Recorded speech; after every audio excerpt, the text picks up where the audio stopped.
বন্ধুগণ, এগুলো কি বলো তো? চলো জেনে নিই এগুলো কি। তো প্রথমেই তোমাদেরকে জানতে হবে এগুলো কি। হ্যালো বন্ধুরা, কেমন আছো সবাই? আশা করি সবাই খুব ভালো আছো। তো দেখো কি বানিয়েছিলাম। এগুলো হচ্ছে কাঁকরোল। কাঁকরোলগুলোকে খোসাগুলো ছাড়িয়ে দুপাশ থেকে সুন্দর করে কেটে নিয়েছি। কেটে নেওয়ার পর কাঁকরোলগুলোকে গরম জল করে সিদ্ধ করে নিলাম। সিদ্ধ করে এগুলোকে নামিয়ে নেব। নামিয়ে নেওয়ার পর দুপাশ থেকে যেহেতু কাটা ছিল, সেই কাঁকরোলগুলোকে ভিতর থেকে তার দানাগুলোকে বের করে নেব। একটা চামচের সাহায্যে হালকা করে দানাগুলোকে বের করে নেব। তো দেখতে পাচ্ছ দানাগুলোকে আমি ছাড়িয়ে নিচ্ছি ভিতর থেকে। আরে পড়ে যাস কেন? তো দানাগুলোকে ছাড়িয়ে নেব ভিতর থেকে সুন্দর করে। প্রত্যেকটা কাঁকরোলের ভিতর থেকে আমি দানাগুলোকে বের করে নেব।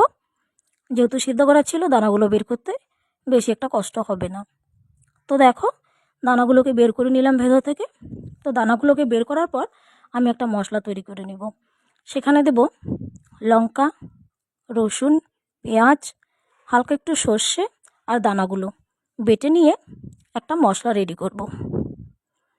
সেই মশলাটাকে সুন্দর করে পুর ভিতরে ভরার জন্য, মানে কাঁকরোলগুলো ভিতরে ভরার জন্য আমি একটু মশলা রেডি করে নিয়েছি। সেগুলোকে ভালো করে ভেজে নিয়েছি।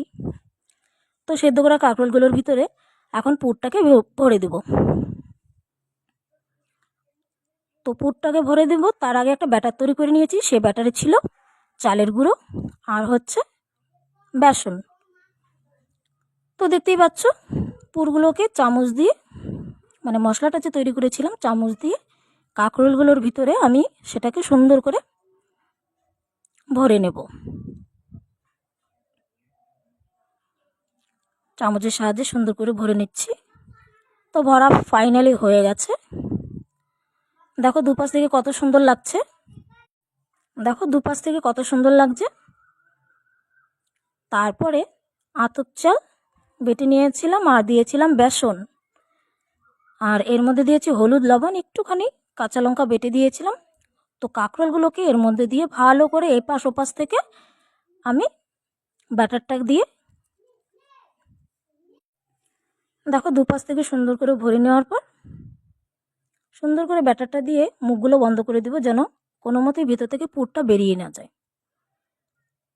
তারপরে কড়া বসিয়ে দিয়ে তাতে তেল দিয়ে গরম হলে আমি এটাকে হালকা করে ছেড়ে দেব।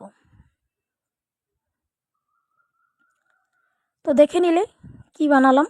এটা ছিল কাঁকরোল পুর। তোমরা কিভাবে কাঁকরোল পুর বানাও আমাকে একটু কমেন্ট করে বলবে। আর কেমন লাগলো ভিডিওটা অবশ্যই জানাবে।